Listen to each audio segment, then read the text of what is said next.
Vamos a pasar ahora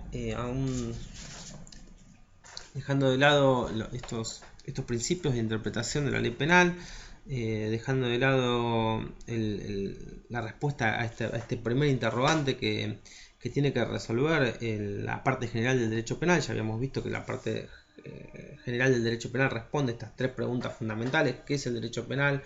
¿Cuáles son los principios? ¿Cuál es el fundamento? ¿Cuál es la finalidad del derecho penal? La segunda columna, que es el delito, la teoría del delito, a la cual nos vamos a referir con mayor profundidad en las clases siguientes. Y tiene que responder finalmente a la pregunta: ¿qué es la pena? ¿Para qué sirve la pena? ¿Cuál es el fundamento de la pena? Vamos en esta breve exposición a hacer una introducción con relación a lo que se han denominado las teorías de la pena. Después vamos a volver sobre este punto y vamos a profundizar, pero esto es una primera visión panorámica sobre el problema de la pena, para completar esta introducción general. Si desde Caín y Abel se viene discutiendo sobre el fundamento de la pena o sobre la pena, está claro que en estos 20 minutos, 30 minutos de exposición, yo no voy a dar, porque además no lo tengo, cuál es el verdadero fundamento de la pena, aunque sí podríamos anticipar que sobre el problema de la pena hoy en día pueden adoptarse dos posiciones diametralmente opuestas. A la pena bien se la acepta y se la trata de legitimar, o bien se la niega, se la rechaza y se cae en las denominadas, en lo que Zaffaroni denomina las teorías negativas y agnósticas de la pena.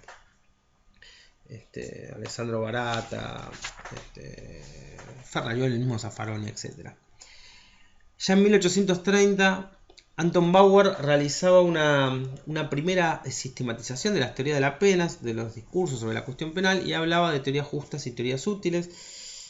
Desde esta fecha hasta hoy, la realidad es que la doctrina no ha podido salir de ese bagaje ideológico que encierra en ver a la pena bien como prevención o bien como retribución. Para las teorías justas, la pena es un fin en sí mismo, es decir, se aplica la pena porque se ha pecado, y para las teorías útiles, al contrario, la pena necesita un fin, no se la aplica porque se ha pecado, sino para que no se siga pecando, para que no se peque más.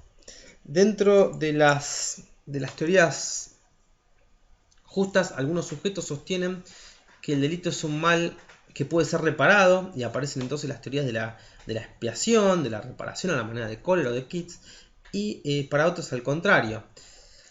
El delito para estos segundos pensadores es un mal irreparable. Si al mal del delito le agregamos un segundo mal, el mal de la pena, el resultado nunca puede ser ninguna compensación de males, sino al contrario, un mal todavía mucho mayor, la suma de los males anteriores. Sin embargo, la pena de todas formas sería necesaria por una razón de justicia. Esta razón de justicia puede ser una razón de justicia divina a la manera de Stahl, una razón de justicia moral a la manera de Kant con sus imperativos categóricos, o una razón de justicia jurídica como hace Hegel. Para Hegel el delito es la negación del sistema jurídico, la negación de la realidad, porque Hegel hace derivar su sistema jurídico de su sistema filosófico. ¿Se acuerdan que el espíritu en su continua evolución dialéctica va creando todo lo que existe? El derecho aparece en el segundo momento de la evolución dialéctica del espíritu hegeliano, en el momento objetivo, y en definitiva el derecho es la realidad, y el delincuente al cometer un delito está negando esa realidad, y por lo tanto el juez, al imponer una pena, niega la negación de esa realidad, y por lo tanto reafirma el sistema jurídico. Algo de esto vemos ya en los discípulos de Jaco, que vienen hablando de una suerte de retribucionismo, pero de manera funcional. Contra todas estas teorías, en realidad,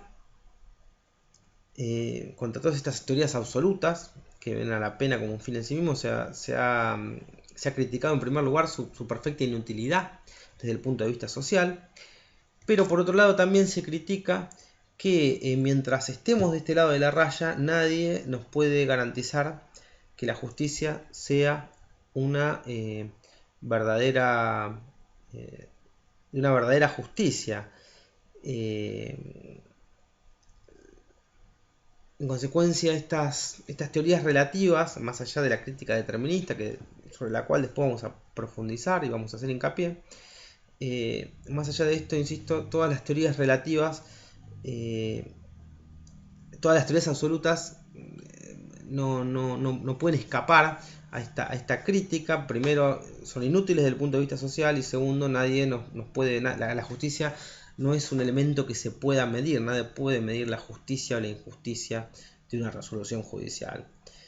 Rousseau es tal vez quien ha relativizado la idea o el concepto del Estado, y se puede decir que esta relativización que se produce en la historia del pensamiento filosófico a partir de la obra de Rousseau se traslada a la teoría jurídica a través de la obra del Marqués de Beccaria. Feuerbach, con su teoría de la coacción psicológica, imagina el alma del delincuente como un campo de batalla entre dos fuerzas. Esta obra de Feuerbach influye en Impalomeni, en Alimena, en Italia, ¿no? Y además guarda gran similitud con la teoría del profesor Romagnosi, con la teoría de la coacción indirecta del profesor Romagnosi. Ante los impulsos que impelen al hombre a cometer un delito, pinta criminosa, la amenaza, inserta en la norma, constituye algo así como un impulso de igual peso, pero de sentido contrario, los contraespinta.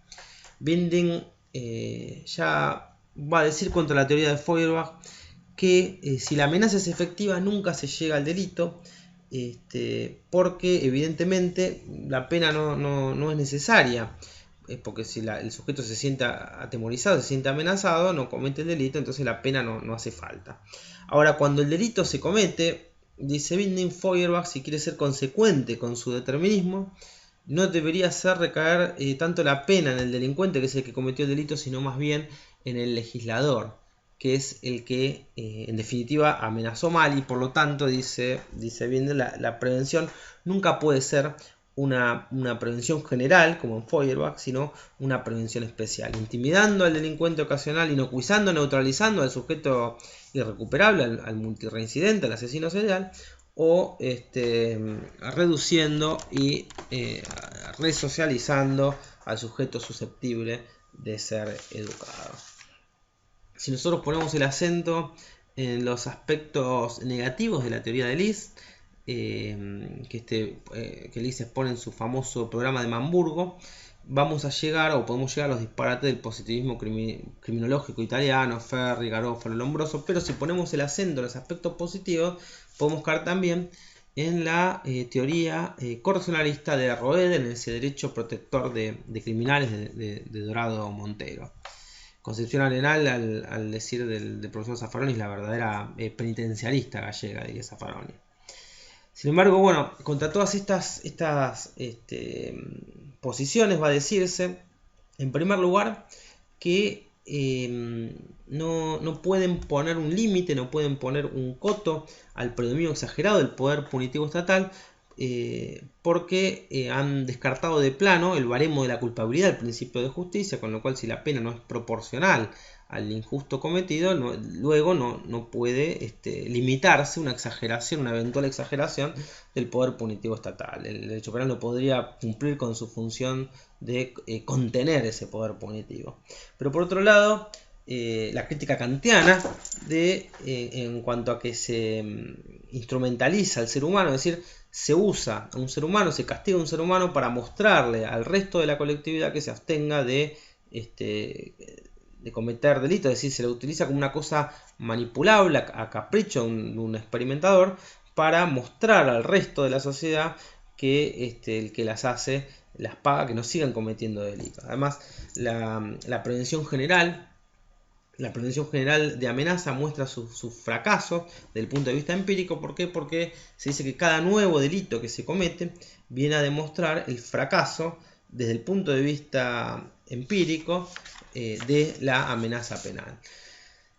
La prevención especial positiva, que es la teoría de la resocialización, de la recuperación del delincuente, tampoco funciona. Nothing works, dicen los norteamericanos. Y está claro que la cárcel no es muy difícil que sirva para resocializar, para recuperar a un delincuente. Las cárceles no son escuelas, como dicen los norteamericanos, no son escuelas de resocialización, sino que más bien parecerían universidades, posgrados, especializaciones, maestrías, doctorados y postdoctorados en el delito. Carrara, Markel, Binding, un largo etcétera de autores clásicos han intentado a su vez una solución de compromiso entre las teorías útiles y las teorías mixtas, las teorías útiles y las teorías justas, las teorías absolutas. Aplicar la pena por una razón de justicia, decía Carrara, es una verdadera injusticia.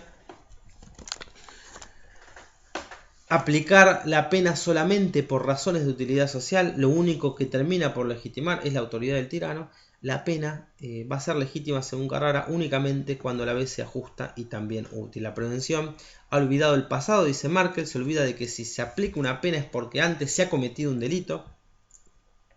Las teorías justas habrían olvidado el futuro, olvidan de que si la pena es legítima es porque se trata de tender a evitar que en el futuro se sigan cometiendo nuevos delitos.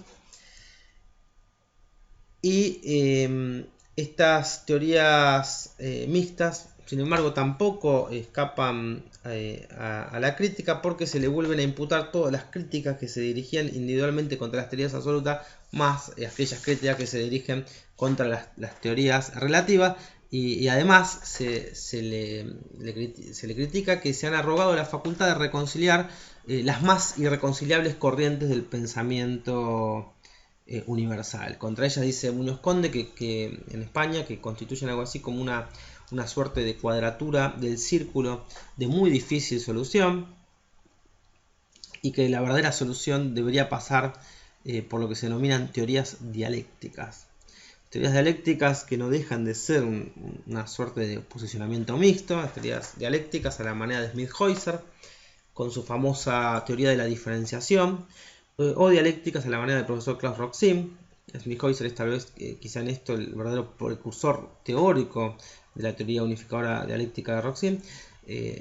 No vamos a profundizar en esta clase introductoria, esto lo dejamos para una futura profundización, para una futura clase en que vamos a dedicar un poco más de atención al problema de la pena, pero podemos anticipar aquí sí que Roxin es quien, entre comillas, ha desatomizado el problema de la pena dentro del campo del derecho penal, y que en un principio trata de dar coherencia al sistema de Smith-Heuser, acudiendo a su renombrada teoría unificadora dialéctica, sin necesidad de acudir a esa duplicidad de teorías a las que alude Smith-Heuser.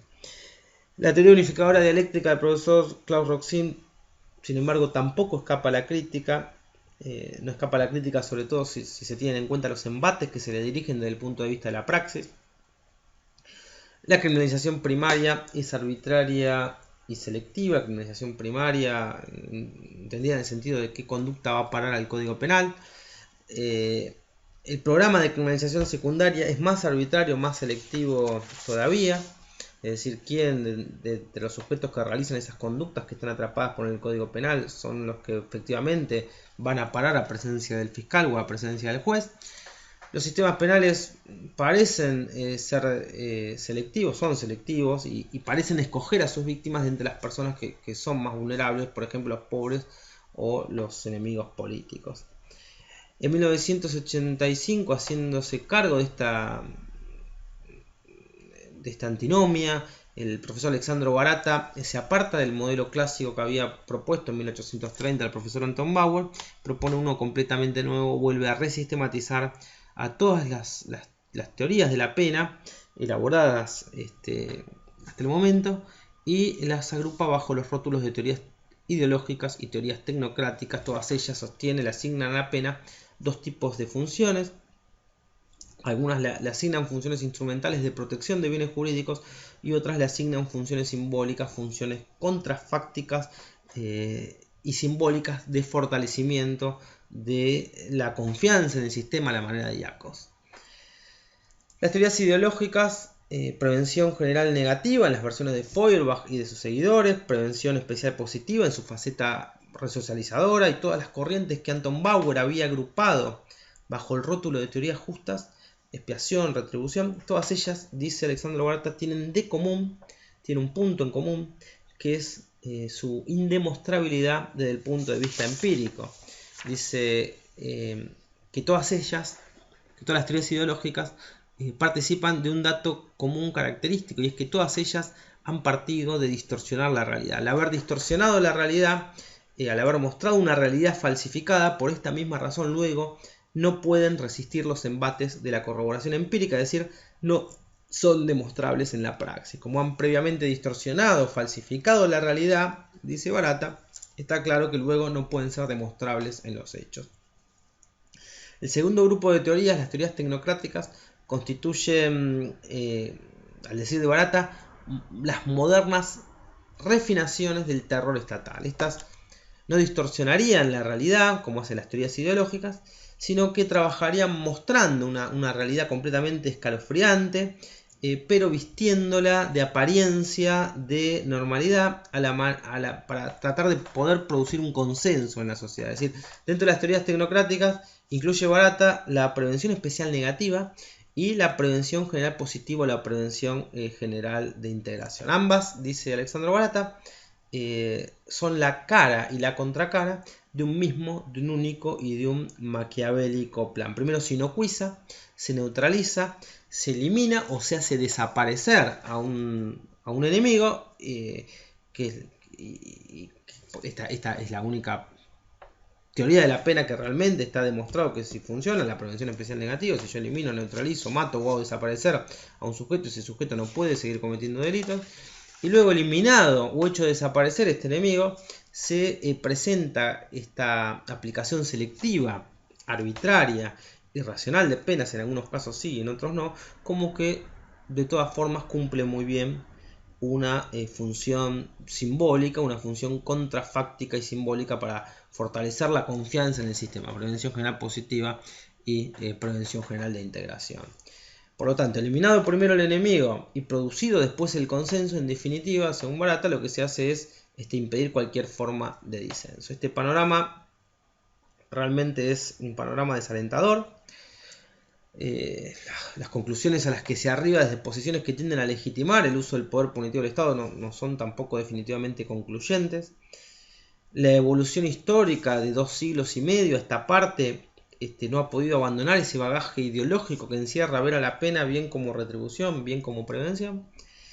Y la crítica agnóstica, la crítica no solo desde el punto de vista abolicionista o anárquico, sino la crítica agnóstica, si bien muy dura y si bien muy contundente, muy consistente en ciertos aspectos, entiendo yo que se limita a destruir, pero no propone soluciones concretas, más allá de la teoría de la culpabilidad por vulnerabilidad, tan finamente elaborada por el profesor Zaffaroni. Más allá de esto, insisto, algunos desarrollos pueden llevar en su máximo apogeo a posiciones que son tan utópicas y tan desalentadoras como las mismas que se critican.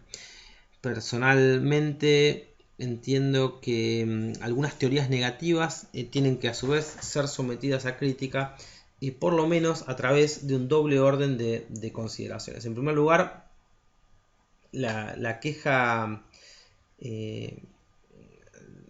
debería o podría ser redireccionalizada mediante un enfoque o mediante el enfoque tridimensional ecológico que nosotros hemos propuesto al inicio de nuestro curso, porque entiendo que centran su interés no tanto en consideraciones valorativas ni legales positivas, sino más bien en elementos derivados exclusivamente de circunstancias fáctico-jurídicas. Esto nos tiene que hacer recordar una vez más que el derecho, como decía Germán Vidar Campos, el maestro Vidar Campos, el derecho no forman solamente las normas, ni los valores ni los hechos, sino que, siguiendo la tesis de Goldsmith, el derecho se funde, se fusiona a través de estos tres elementos, pero los tres a un mismo tiempo. Una teoría de la pena con pretensiones de resistir los embates de la crítica no puede centrar su análisis en una porción del universo jurídico, porque centrar su análisis en una visión sesgada o parcializada del universo jurídico es en definitiva centrar el análisis en una visión también parcializada del derecho penal. Sin embargo, también entiendo que la crítica de Barata tendría que ser tenida en cuenta, por supuesto, como un serio, como un profundo llamado de atención, un llamado de atención que debería, por supuesto, movernos hacia un derecho penal más justo, más humano, en donde sus operadores, mientras no se consiga esa vieja aspiración de Radbruch, algo mejor que el derecho penal, tratemos al menos de buscar, ¿no?, por supuesto, un punto de equilibrio entre ese derecho de los libros y ese derecho de la vida, del que ya nos hablaba Alfredo Colmo en su obra Póstumo. Un sistema penal mejor, conforme a una constitución social y democrática de derecho, pero que además de servir para esgrimir lindas teorías jurídicas, sirva también para después poder traducirlas en una realidad concreta. Por supuesto, un derecho penal en donde el imputado sea una persona, no sea una cosa, y según el cual tampoco resulte legítimo, como quería Portilla Contreras, tutor mío de tesis en la Universidad de Salamanca, en donde no resulte legítimo, decía él, suprimir las libertades del individuo en función de las exigencias de la irracionalidad funcional del Estado. Pero podríamos agregar, con Vélez Mariconde, en donde tampoco sea legítimo caer en una visión unilateral del derecho penal. No olvidemos que los mismos tratados internacionales incorporados a nuestra Constitución Nacional, como es la Convención Americana de Derechos Humanos, nos recuerda en el artículo 32, inciso segundo, que los derechos de cada uno están limitados por los derechos de los demás, por la seguridad de todos y sobre todo por las justas exigencias del bien común en un estado de vida democrática. En definitiva, si, como decía Calamandrei, si la ciencia jurídica nos sirve para esto, es decir, no nos sirve para sugerir los métodos para que tratemos de lograr conseguir que el derecho de abstracto, de la abstracción vacía, se transforme después en una realidad concreta, insisto, esto ya lo dijo el maestro Piero Calamandrei, entonces la ciencia jurídica no serviría para nada. Vamos a hacer nuevamente una pausa.